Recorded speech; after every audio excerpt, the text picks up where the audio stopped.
To the University of Florida, it is very important to really create people that are going to be the leaders of tomorrow.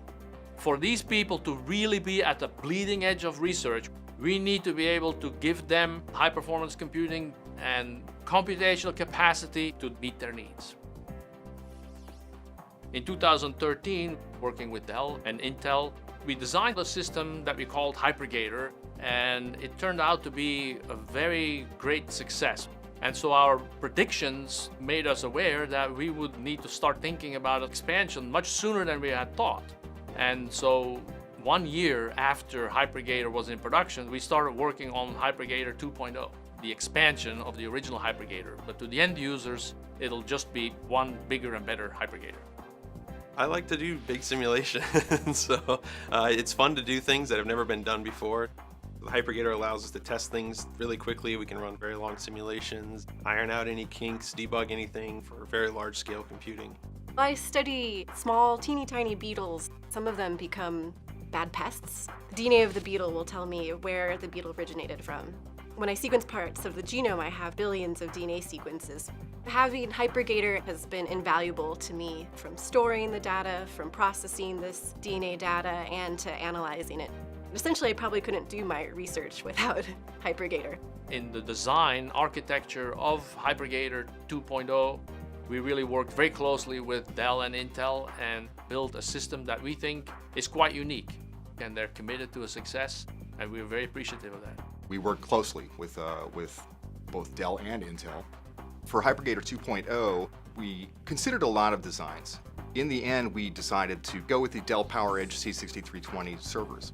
They provided an ideal platform for us for improving our I/O capability for both storage and parallel communications for each of our researchers' jobs. They also provided a dense computing solution.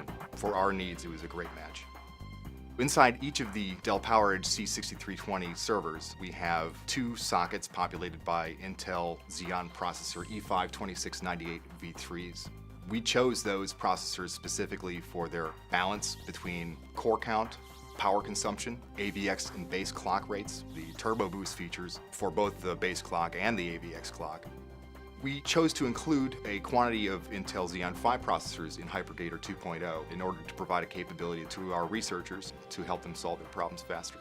HiPerGator 2.0 has 50% more cores that are in HiPerGator 1.